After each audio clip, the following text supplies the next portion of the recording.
Muy buenas a todos, ¿qué tal? ¿Cómo estamos? Aquí un vídeo con una guía completa de suplementación para ciclistas. Bien, antes de entrar de lleno con el vídeo, solamente quiero contarte una cosita, que es que hace unas semanas lancé una comunidad, que es la comunidad de la alimentación se entrena, donde publico guías, recursos, calculadoras de suplementación, etcétera. Además hay chats donde diferentes deportistas, ya sean corredores, ciclistas o trail, están interactuando. Pero además hay una zona de preguntas directas para Andrea y además estoy añadiendo bastantes cursos de alimentación y cosas que al fin y al cabo no publico en abierto.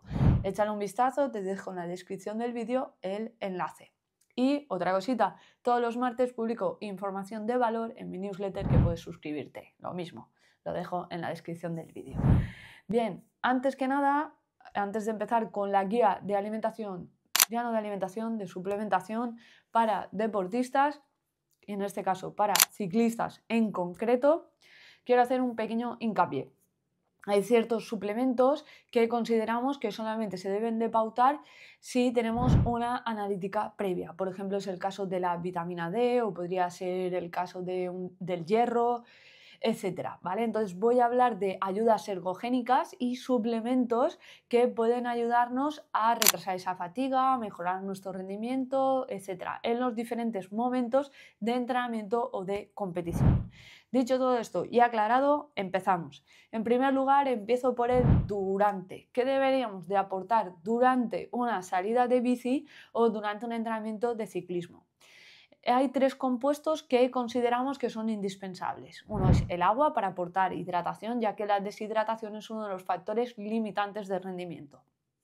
En segundo lugar es el aporte de sodio, que es el mineral más limitante y que solemos perder por sudoración. Y en tercer lugar son los carbohidratos. Es la principal fuente de energía y de ellos dependemos para realizar este tipo de actividades. Sí que decir que como oxidación o sustrato energético también utilizamos las grasas, además de estos hidratos de carbono. Pero durante el entrenamiento, a día de hoy, la evidencia científica nos dice que lo más importante es aportar carbohidratos, que va a ser la principal fuente de energía. ¿Cómo debemos de aportar? En primer lugar, estos carbohidratos. Va a depender de la duración de la actividad. Si el entrenamiento dura menos de una hora, que puede ser una sesión de rodillo, simplemente con aportar una pequeña cantidad de hidrato de carbono de hasta 30 gramos ya sería suficiente para retrasar la fatiga, favorecer la recuperación, etc. Si dura más de una hora, hasta 90 minutos, ahí aportaríamos entre 30 y 60 gramos. Va a depender de la intensidad si llegamos a esos 60 gramos o nos mantenemos rondando esos 30 gramos por hora. Sin embargo, en actividades de más de 90 minutos, ahí ya recomendamos aportar entre 60 y 90 gramos. Lo mismo, si vas en un rodaje suave, rondaremos sobre los 60 gramos por hora. Sin embargo, si vas en un entrenamiento ondulado o más exigente, hablaremos de aportar hasta 90 gramos por hora. ¿Cómo podemos aportar ese hidrato de carbono? Aquí juega un papel fundamental la suplementación. Puede ser bebidas isotónicas, que aparte de hidrato de carbono nos va a aportar agua y sodio. En segundo lugar, podrían ser geles deportivos, que vienen ya preparados y con unas dosis específicas y sabemos la cantidad de hidrato de carbono que estamos aportando.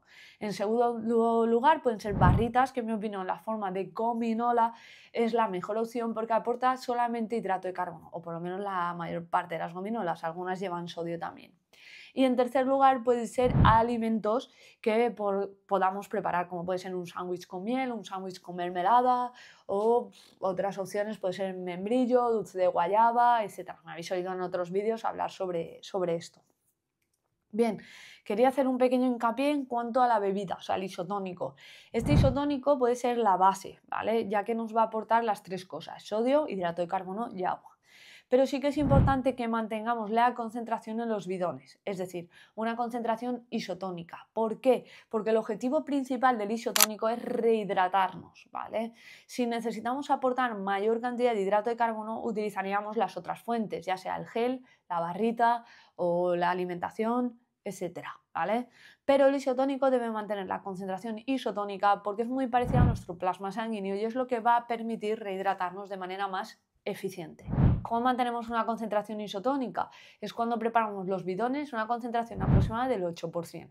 Aquí que hablamos, pues, por ejemplo, un bidón de 750 mililitros son 60 gramos del preparado, de hidrato de carbono y del sodio, ¿vale? La cantidad de sodio va a depender de cada persona, es decir, el sodio que necesitamos por hora va entre 400 y 1200 miligramos. Si tienes una tasa de sudoración muy elevada, aportaremos una mayor cantidad de sodio. Sin embargo, si la tasa de sudoración es más baja, pues no rondaremos por esos 400 miligramos. Bien, llevando como base esa bebida isotónica, debes de saber cuánto bebes por hora, porque si bebes, por ejemplo, 500 mililitros por hora, estarías aportando 40 gramos de hidrato de carbono.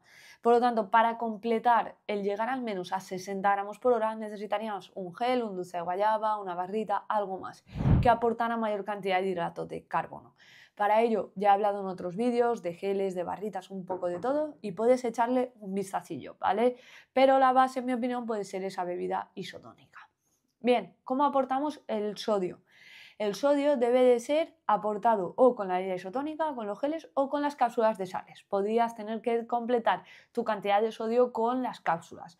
Es importante que sumes la cantidad que te aporta la bebida isotónica, más los geles o los suplementos que vayas a utilizar, como puede ser también las barritas, y si te falta algo, utilizar las cápsulas de sales. Importante que leas bien el etiquetado nutricional, porque a veces las dosis van por 2 cápsulas, ¿vale? Pero es muy importante ver este aspecto y ver cuánto tengo que aportar. La cantidad que debes de beber va a depender de tu tasa de sudoración, así que mi recomendación es que la calcules previamente y que intentes llegar a esa cantidad, ¿vale? Sí que sé que muchas veces es complicado y podríamos reponer después del entrenamiento, pero si vas a realizar entrenamientos muy largos de 4, 5 o 6 horas, mi recomendación es que aportes esa bebida isotónica y que intentes llegar a esa tasa tuya de sudoración, ¿vale? Esto es una parte fundamental. Bien, una vez destacado y hablado de los carbohidratos, quiero hacer un pequeño hincapié en algo que para mí también es fundamental. La evidencia científica actual nos dice que los hidratos de carbono que mejor tenemos, que mejor capacidad tenemos de utilizar a vida intestinal y también a vida oxidativa, es decir, de utilización como fuente de energía, es maltodextrina y fructosa.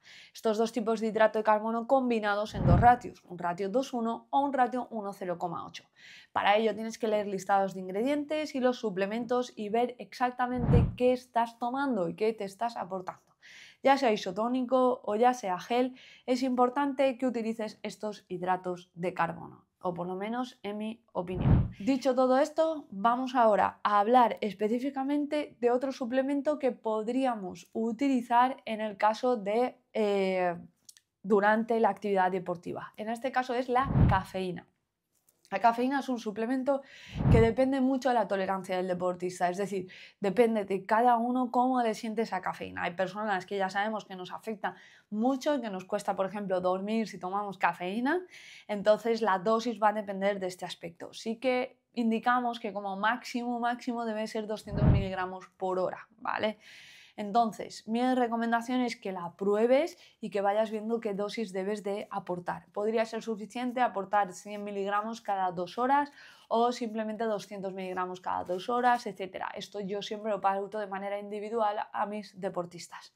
Otro punto fundamental y que debes de tener en cuenta con la cafeína es que empieza a hacer efecto a partir de los 45 o 60 minutos y que su efecto dura hasta 2 horas. Por lo tanto, no dejes para la etapa final o para la parte final el consumir esta cafeína.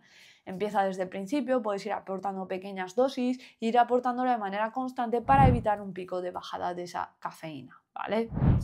Bien, una vez hablado de esos hidratos de carbono, cafeína, sodio y agua durante la actividad, ¿qué podríamos hacer fuera de la actividad deportiva? ¿Qué podemos tomar antes? Antes de salidas de bici o como ciclista podrías tomar, por ejemplo, una bebida hipotónica. Una bebida hipotónica es una bebida que nos cerciora aportar una serie de hidratación y tiene una concentración del 5%. Esto es distinto a la isotónica que previamente te estaba contando.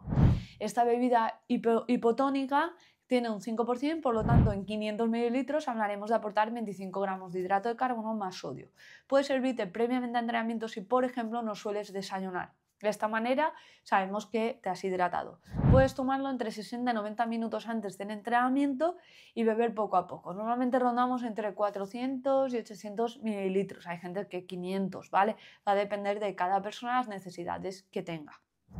Bien, previamente también podríamos tomar, por ejemplo, los nitratos. Los nitratos son unos compuestos que se encuentran de forma natural en los alimentos como remolacha, zanahoria, rúcula. ¿Y cómo actúa? Pues al fin y al cabo actúan como vasodilatadores, es decir, lo que hacen es que permite que llegue a la contracción muscular que estamos realizando con mayor facilidad el oxígeno, pero es que además nos ayuda a aclarar pues, esas sustancias que se producen a la hora de entrenar, por lo tanto puede ser beneficioso.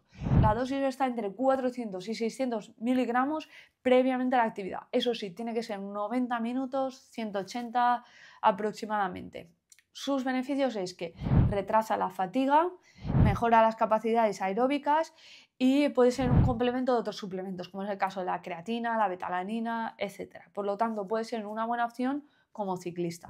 Otro de los suplementos que podemos utilizar es la beta-alanina. Importante, la beta-alanina es un aminoácido que ayuda a elevar los niveles de carnosina en los músculos, lo que lo convierte en un suplemento que puede ser clave en deportes sobre todo de alta intensidad, es decir, cuando vas a hacer series en rodillo o ya sea un terreno ondulado, etc.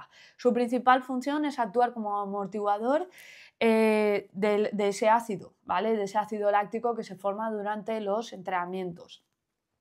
Importantes algunos beneficios que nos puede dar la betalanina. Retraso la fatiga, mejora la capacidad de mantener ese esfuerzo y mejora la recuperación y las adaptaciones al entrenamiento.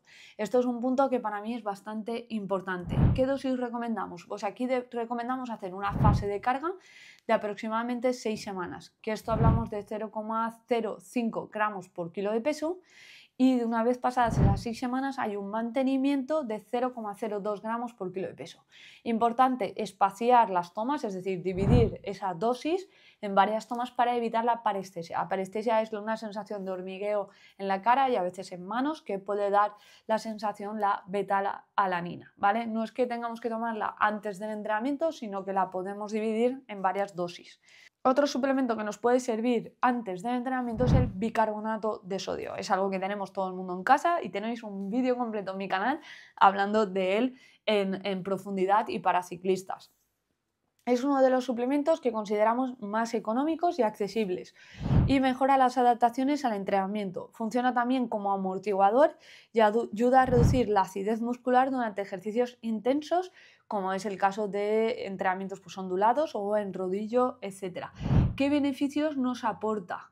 Pues beneficios que nos aporta principalmente es ese retraso de la fatiga, evitarle esas molestias musculares, ¿vale? Y reducir la acidificación muscular, ¿vale? Es decir, es también una función amortiguadora como es el caso de la betalanina.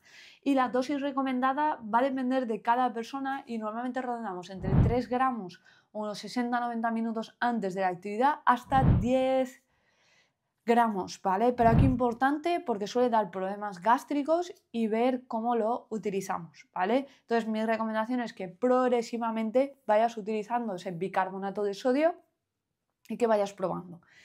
En entrenamientos muy largos podríamos utilizarlo durante la actividad deportiva, ¿vale? Para evitar esa aparición de fatiga, esas molestias, sobre todo en los cuádriceps o en las piernas, que suele pasar a los ciclistas. Otro de los suplementos que no es para tomar antes, sino que es para tomarlo diariamente, para mí es bastante importante, es la creatina. La creatina es un suplemento que ayuda a mejorar la concentración, tiene capacidades cognitivas, es útil en entrenamientos explosivos, evita la degradación de masa muscular y un largo etcétera, ¿vale? Tenéis un vídeo completo hablando de creatina y ciclismo y aquí a destacar la dosis recomendada es de 0,1 gramos por kilo de peso y día. Importante que se tome diariamente porque funciona por acumulación y nunca recomendamos pasar los 8 o 9 gramos por día. ¿Eso qué quiere decir? Que si una persona pesa 90 kilos, pues intentamos mantenerle la dosis de 7 gramos al día, ¿vale? Pero para mí es uno de los mejores suplementos, ya no solo como beneficios al rendimiento, sino beneficios a la salud. Otro suplemento que podríamos utilizar es el magnesio. El magnesio es uno de los suplementos más estudiados y que mayor evidencia científica tenemos, y se dice que el magnesio es un mineral que actúa en 300 reacciones de nuestro cuerpo o reacciones bioquímicas en realidad, y está relacionado con sistema hormonal, metabolismo, muscular, etcétera, ¿vale? Los requerimientos que tenemos varían en función de hombres y mujeres. Los hombres van entre 350 y 400 miligramos un día y las mujeres 250 y 350. El problema es que no podemos saber exactamente si tenemos un déficit o no. Por lo tanto, solemos recomendar que nos suplementemos con magnesio. Y hay 4 tipos de magnesio diferentes. Está el citrato, el oxalato, el glicinato y el malato, ¿vale? Hay más tipos, pero estos 4 son los más utilizados, ¿vale? Dependiendo de tu objetivo, utilizaremos uno u otro. La mayor parte de los deportistas utiliza citrato de magnesio. En caso de tener problemas de sueño, el glicinato de magnesio, ¿vale? La dosis, yo suelo pautar una dosis baja a mis deportistas porque incluyo alimentos ricos en magnesio, ¿vale? Es decir, no hace falta llegar a esos 350 miligramos al día de los requerimientos, porque hay ciertos alimentos como es el plátano, los copos de avena, si no recuerdo mal, sí, copos de avena, los frutos secos, contienen magnesio, entonces aquí podemos aportar una cantidad pequeña, o sea, unos miligramos de este mineral, ¿vale? Tenéis también vídeo completo hablando del magnesio en deportistas de resistencia, pero quería hoy dar una pequeña pincelada. ¿Qué otros suplementos podríamos utilizar fuera de lo que es alrededor del entrenamiento? Podrían ser los recovery, ¿vale? Después de entrenar podríamos utilizar que son bebidas hipertónicas. La recomendación general son bebidas que sean 3-1. Esto quiere decir que cada 3 gramos de hidrato de carbono, uno debe de ser de proteína. Esos hidratos de carbono, mi recomendación es que sea maltodextrina y fructosa, y la proteína, si es una proteína whey, muchísimo mejor. Para preparar un hipertónico es importante que la concentración sea mayor al 10%. ¿Qué más suplementos? Podríamos utilizar vitamina D, podríamos utilizar también vitamina B12 en caso de veganos, podríamos utilizar también algún complejo vitamínico, pero siempre y cuando tengamos un análisis previo y que haya un déficit. Pero ya he hecho el resumen y la guía de qué suplementos podríamos utilizar como ciclistas. Si crees que me he dejado alguno o si utilizas alguno que crees que puede tener beneficio, coméntalo en comentarios y le echo un vistazo. Dicho todo esto, muchas gracias por estar ahí y nos vemos en el siguiente vídeo. Recuerda mi newsletter cada martes en la descripción. Un abrazo, chao, chao.